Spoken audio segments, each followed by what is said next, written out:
Hola, soy Marcelo Guagnini. Nos volvemos a encontrar en esta sección que desde SIM llamamos Aprendizaje de Contenidos Integrados. En esta oportunidad hablaremos del virus del papiloma humano. Algunos conceptos que aquí se desarrollarán exceden lo exigido por la asignatura, pero servirán para la mejor comprensión del tema. Se resaltará lo importante a saber. Estas son algunas características del virus que ustedes ya conocen. Son virus con genoma ADN, de distribución mundial y sin incidencia estacional. Codifican proteínas que estimulan la proliferación celular. Son transmitidos por contacto directo, vómites o a través del paso por el canal del parto, como ocurre en las lesiones observadas en la laringe. Tienen una gran avidez por el epitelio escamoso.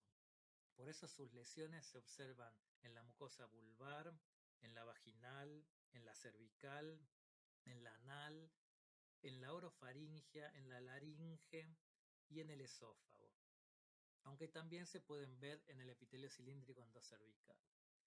El ciclo de replicación se relaciona al ciclo vital del queratinocito y de las células epiteliales de piel y mucosas.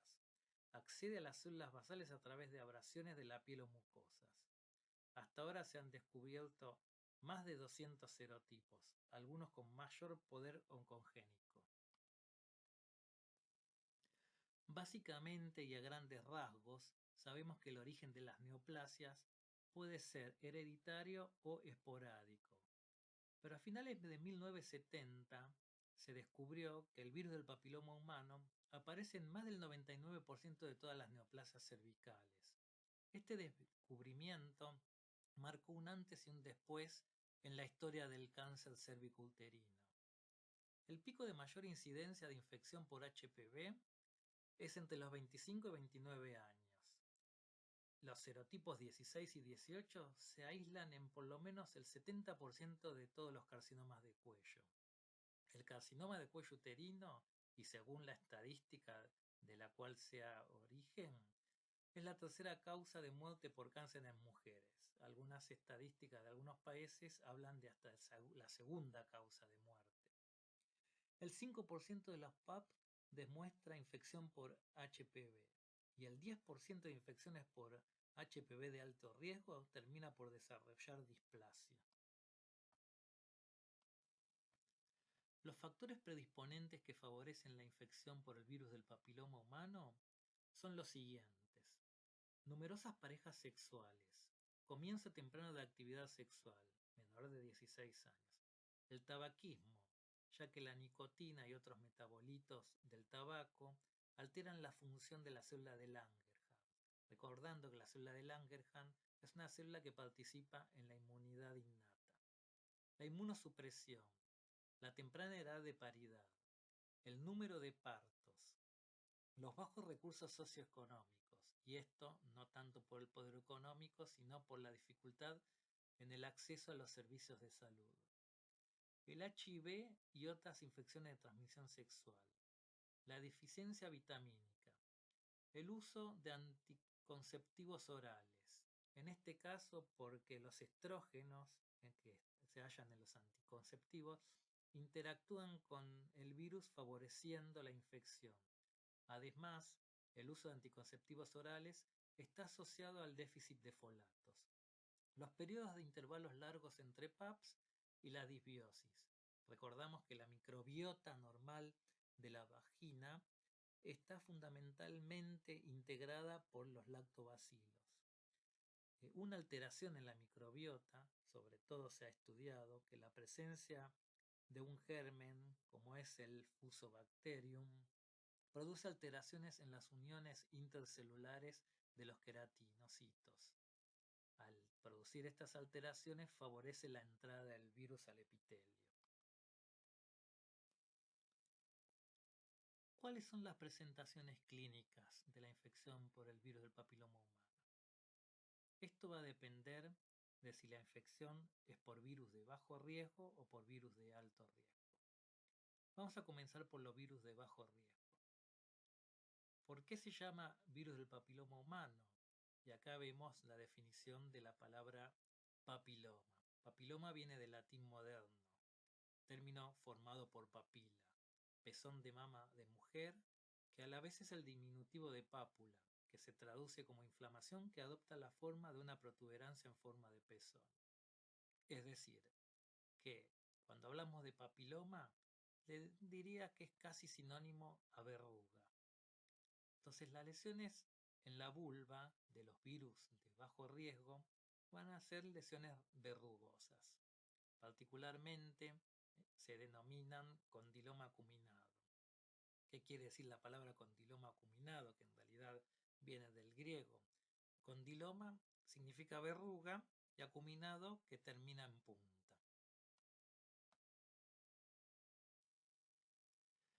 Esta es la traducción histológica de la lesión vista anteriormente y conocida como condiloma acuminado. Lo que se observa en esta foto son excrescencias del epitelio escamoso, epitelio pavimentoso, epitelio plano-plastificado, conformando imágenes como si fuera en dedos de guante.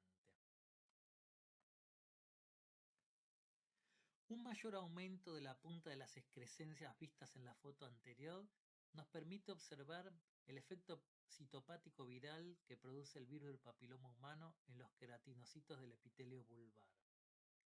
Estos efectos son denominados efectos coilocitóticos o coilocitos, que son alteraciones nucleares de los queratinocitos y una vacuolización perinuclear. Pero, ¿qué ocurre en el cérvix? En el cérvix en general no se producen lesiones verrugosas.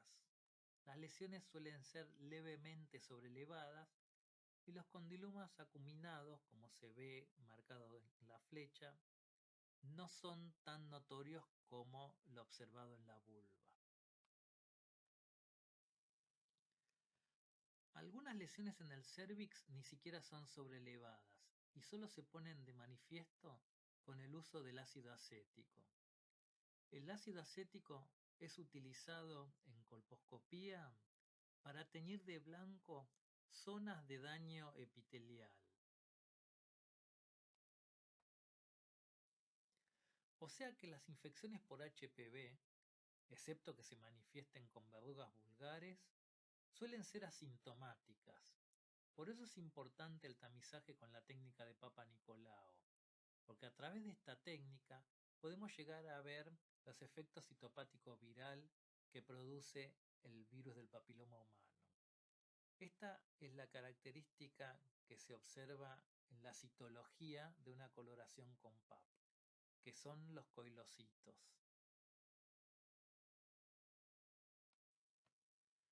Hasta ahora hemos hablado de las lesiones que producen los virus de bajo riesgo, ¿no? Verrugas vulvares, condiloma acuminado cervical, lesiones coilocitóticas.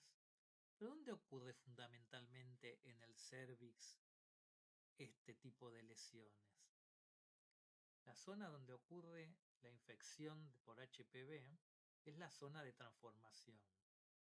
Recordamos que es la zona de transformación. En la foto A vemos un área rojiza periorificial que es una ectopía endocervical. La zona más blanca es el epitelio pavimentoso exocervical. En la foto B, entre la línea amarilla y la línea roja, vemos que parte de ese epitelio endocervical ha sido recubierto por un nuevo epitelio escamoso pavimentoso, y a eso se llama metaplasia pavimentosa. Para posteriormente, en la foto C, observar que toda la zona rojiza ha sido cubierta por epitelio escamoso. Esto ya es una metaplasia escamosa completa y ahí vemos que el área de unión exoendocervical original es la de la línea roja y la nueva unión exoendocervical está ya más profunda y es la que está señalizada con la línea amarilla.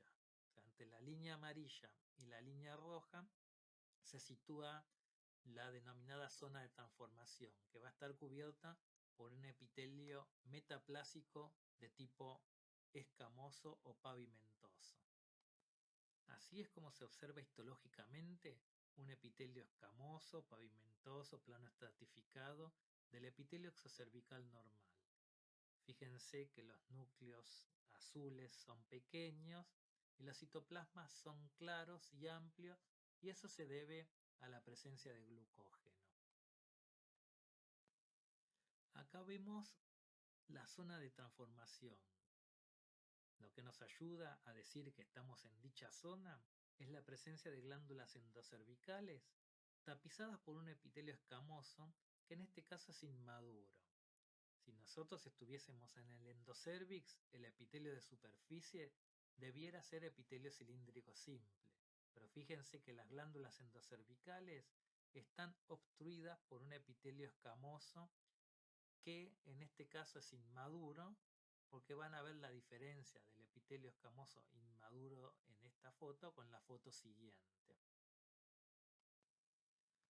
Observamos en este caso el epitelio escamoso maduro, viendo que el citoplasma ya es más amplio, es eosinófilo, tiene, como se ve quizás más hacia el lado derecho, eh, citoplasma claro por la presencia de glucógeno.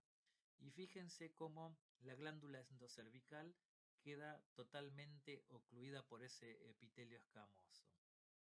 Nuevamente repetimos, estamos en el área endocervical, donde debiera estar tapizada por epitelio cilíndrico simple, y en vez de eso tenemos epitelio escamoso, plano estratificado o pavimentoso. Esa zona, sobre todo cuando está revestida por epitelio inmaduro, es la zona proclive a la infección por el virus del HPV. En esta foto observamos los pasos de la infección. Luego de microabrasiones de la mucosa cervical, el virus entra y se incorpora a las células basales. Las células basales del epitelio son las células que tienen la capacidad de proliferar. Entonces, de células basales se van a transformar en células intermedias y de células intermedias en células superficiales. En los virus de bajo riesgo se van a producir partículas infectantes que van a dar lugar a nuevas infecciones en la mucosa y a los contagios. Pero en los virus de alto riesgo, el virus se va a incorporar al genoma del núcleo de las células basales y va a producir otro tipo de alteraciones que son las que vamos a describir a continuación. Antes de conocer las alteraciones que producen los virus de alto riesgo en la mucosa cervical, es necesario recordar el término displasia. El concepto actual de displasia epitelial es un concepto global que señala la existencia de una combinación variable de fenómenos microscópicos indicativos de un desorden de la maduración epitelial y de una alteración de la proliferación celular. Sabemos que la célula, cuanto más inmadura es, más capacidad de proliferación tiene. Cuando el epitelio llega a su punto culmine de maduración, pierde esta capacidad de proliferación. Entonces lo que ocurre básicamente es una alteración de la maduración celular. Entonces hemos recordado el término displasia. Las displasias pueden ser leves, pueden ser moderadas o pueden ser severas.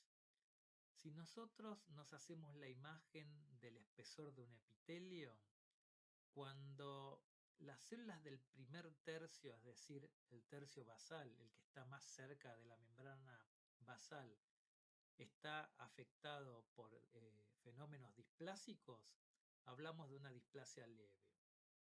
Cuando están afectados 2/3 del epitelio, hablamos de displasia moderada, y cuando todo el espesor del epitelio está afectado, hablamos de displasia severa o displasia grave. Esta displasia grave o severa en ocasiones ha recibido la terminología de carcinoma in situ. Pues bien, en los sectores del aparato genital femenino, esta displasia leve, moderada y severa ha tenido su nombre específico en base al lugar donde se halla. Por ejemplo, una displasia en el cérvix pasó a denominarse neoplasia intraepitelial cervical o SIN. La displasia en la vulva, neoplasia intraepitelial vulvar o BIN. En la vagina, neoplasia intraepitelial vaginal o VAIN. Y en el ano, neoplasia intraepitelial anal. Es decir, que, por ejemplo, hablando del cérvix, la displasia leve era sinónimo de un SIN 1, la displasia moderada sinónimo de SIN 2 y la displasia severa sinónimo de SIN 3. Todas estas lesiones ahora actualmente se aunan en una sola terminología que es lesión intraepitelial escamosa o SIL. Este esquema grafica lo comentado anteriormente. Tenemos la microabrasión, cómo entran las partículas virales, cómo se incorporan al genoma del núcleo de las células basales, cómo alteran la maduración celular. Entonces, una lesión intraepitelial escamosa de grado bajo afecta a las células que están más cerca de la membrana basal y las de alto grado afectan los 2/3 y el tercio completo del epitelio cervical. Si esto progresa, se transforma en un cáncer que es invasivo porque ya perfora la membrana basal y ya tiene la capacidad de infiltrar el tejido estromal subyacente. Entonces las lesiones van a depender del serotipo viral. Los virus de bajo riesgo van a producir coilocitosis y o displasia leve. Y los virus de alto riesgo van a producir displasia moderada o displasia severa. También en estas lesiones puede llegar a haber coilocitosis. Esta foto grafica las alteraciones que pueden observarse en la mucosa cervical con los cambios de la nomenclatura según han pasado los años. Cuando la alteración de la maduración es en las células basales, dijimos que se llama displasia leve. Posteriormente, SIN 1 o neoplasia intracervical 1, y esto actualmente se denomina lesión intraepitelial escamosa de bajo grado. La displasia moderada, donde se afectan 2/3 del espesor del epitelio, y la displasia severa, donde se afectan los 3/3 del espesor epitelial, junto con el carcinoma in situ, que prácticamente son sinónimos, que es displasia severa y carcinoma in situ, están dentro del grupo actual de la lesión intraepitelial escamosa de alto grado. Posteriormente, esto puede evolucionar a un carcinoma invasivo donde se perfora la membrana basal y ya las células tienen capacidad de infiltrar el estroma subyacente y a su vez de dar metástasis si es que invaden alguna estructura vascular. Acá vemos dos histologías para que puedan apreciar la diferencia entre el epitelio normal y un epitelio con una lesión intraepitelial escamosa, en este caso de alto grado. Fíjense que en el epitelio normal, si bien está en un aumento menor, presentan células con núcleos pequeños. Las imágenes que ven del citoplasma claro se debe a la presencia de glucógeno. El citoplasma es eosinófilo, o sea, lo ven rosado. En vez, en la imagen de la derecha, fíjense que el epitelio prácticamente presenta en todo su espesor una disminución de esa eosinofilia, o sea, el citoplasma eosinófilo que se ven en el epitelio normal Acá es de menor cuantía porque el predominio es de los núcleos se hacen más grandes, los núcleos se tiñen basófilos, perdió la maduración celular. Fíjense que los núcleos de las células basales son prácticamente similares a los núcleos que están en la superficie, son grandes, al contrario de la foto del epitelio normal, donde los núcleos son pequeños y oscuros.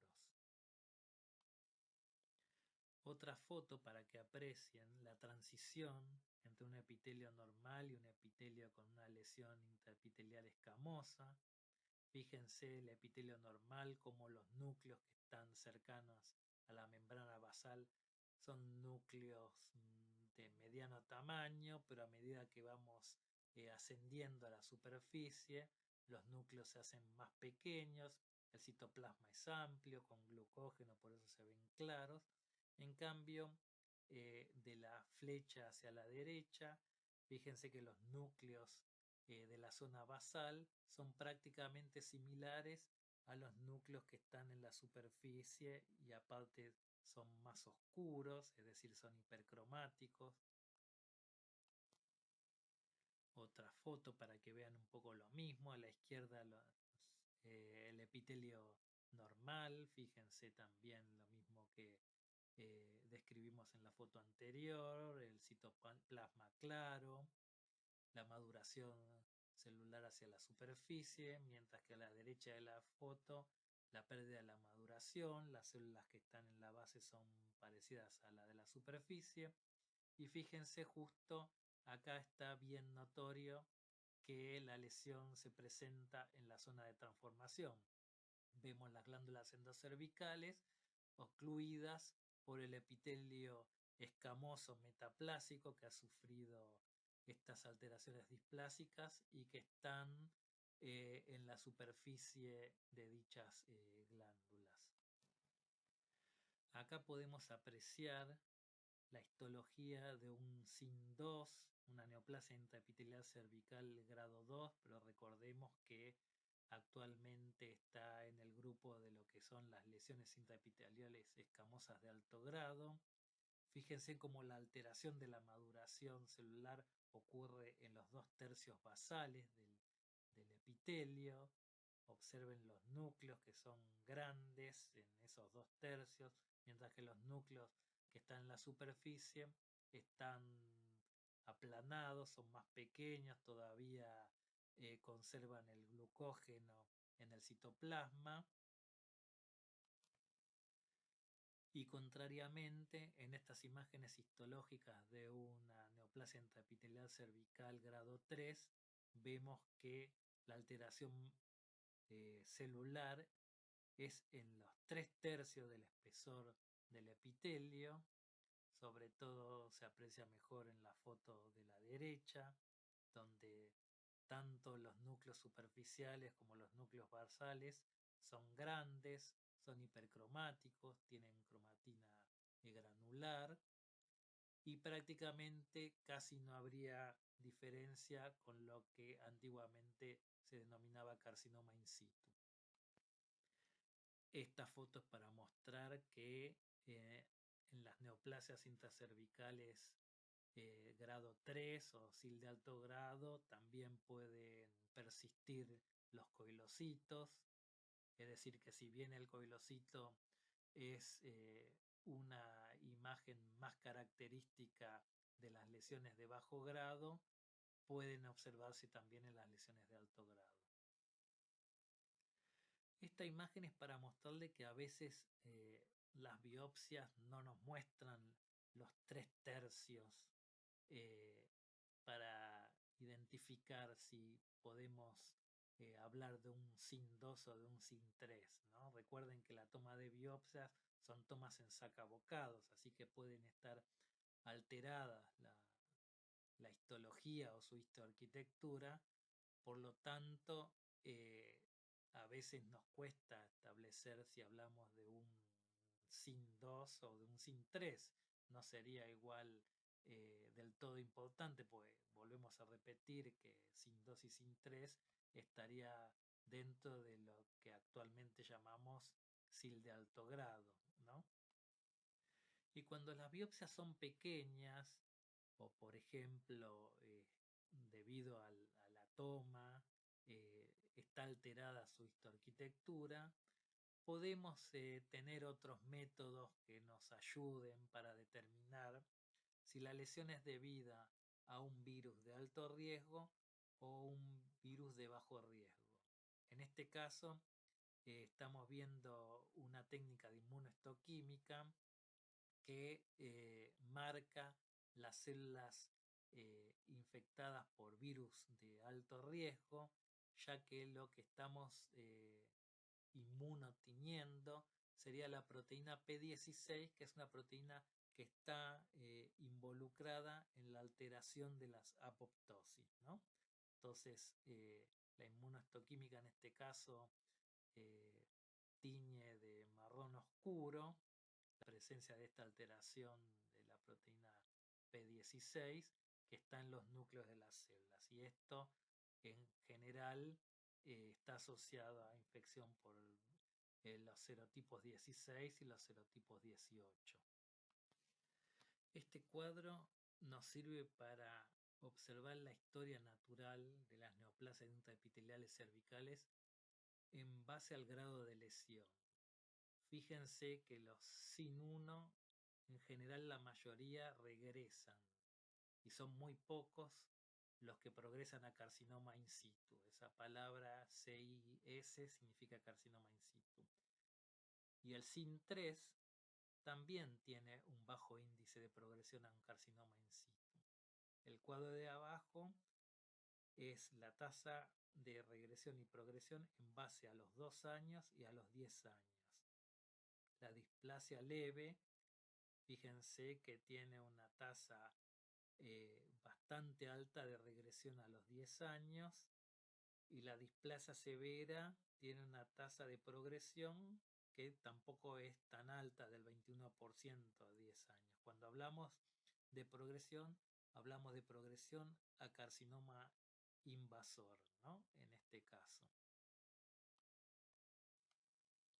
Si bien no es resorte de SIM hablar del tratamiento, debemos saber que las lesiones intraepiteliales de bajo grado pueden seguirse en forma expectante o incluso con tratamientos tópicos, y las lesiones de alto grado se pueden tratar con estos métodos que están descritos en esta foto: el procedimiento de escisión electroquirúrgica, que es un procedimiento menos invasivo y que se puede hacer en consultorio, para lesiones más bien pequeñas, en pacientes jóvenes, en donde en la colposcopía uno puede observar los límites de la lesión. Y el tratamiento de la izquierda es el cono, también se llama cono frío, es un tratamiento quirúrgico. Esto se realiza en el quirófano, y son tratamientos conservadores, ¿no? Conservadores porque lo único que se reseca es la lesión, ¿no? Acá observamos las piezas macroscópicas de los procedimientos descritos en la foto anterior. Fíjense a la derecha como es un cono frío, ¿no? La forma triangular que tiene la pieza, la aguja señala la hora 12, el lip, fíjense que es más plano, hay menor cantidad de tejido, también está señalizada en hora 12, así se determinan los márgenes si la resección llega a ser incompleta. Y lo que obviamente hay que evitar es llegar a esta situación, que es un carcinoma escamoso de cervix. Esta es una pieza de resección y fíjense la lesión protruyente señalizada con la flecha, ¿no? Hasta ahora hemos hablado entonces de las lesiones que producen los virus de bajo riesgo en la vulva, como son los condilomas acuminados, y de las lesiones que producen los virus, tanto de bajo riesgo como de alto riesgo, en la mucosa cervical. En la vulva tenemos la neoplasia intraepitelial vulvar diferenciada y la neoplasia intraepitelial vulvar usual. La neoplasia intraepitelial vulvar usual es la que depende de la infección por HPV. La incidencia es del 95% en relación a la neoplasia intraepitelial vulvar diferenciada. Los factores de riesgo son el cigarrillo, la inmunosupresión y las prácticas sexuales. En general se presenta clínicamente entre los 30 y 50 años, suelen ser lesiones multifocales y multicéntricas, y el 5% progresa a lo que es un carcinoma de células escamosas con sus variantes basaloide y verrugosa.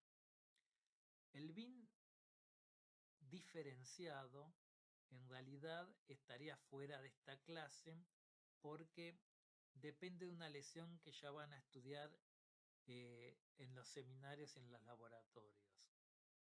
Esta lesión precursora del BIN diferenciado es el líquen escleroso y la hiperplasia de células escamosas, pero sobre todo el líquen escleroso. El líquen escleroso es una lesión que se da en los extremos de la vida, ya sea mujeres muy jóvenes o mujeres posmenopáusicas. La incidencia es del 5%, los factores de riesgo es la edad, la irritación, inflamación, el estrés oxidativo y el estrés isquémico, y el 35% del BIN diferenciado progresa al carcinoma escamoso vulvar queratinizante. Ya, como dije anteriormente, se va a profundizar este tema en los seminarios. Bueno, entonces después de todo lo expuesto, lo importante para recordar es lo siguiente. La infección por el virus del papiloma humano es de muy alta prevalencia en jóvenes. La mayoría de las lesiones son autorresolutivas, es decir, que son dependientes de la inmunidad personal.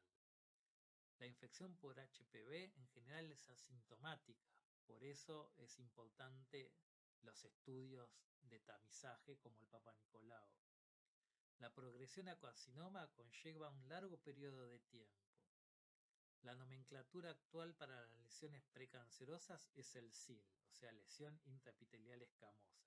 Ya dijimos de alto grado y de bajo grado. Los virus de bajo riesgo provocan verrugas y SIL de bajo grado. Y los virus de alto riesgo en general provocan SIL de alto grado. Se recomienda la vacuna a partir de los 11 años. Y las vacunadas no quedan protegidas contra todas las cepas posibles del HPV. Por lo tanto, la vacuna no va a sustituir al PAP. Esto tiene que quedar bien grabado. El PAP es el método de tamizaje por excelencia que sirve para la detección precoz de las lesiones precursoras del carcinoma de cuello uterino, o sea, el antiguamente llamado SIN, actualmente SIL. Si diagnosticamos cáncer, ya llegamos tarde.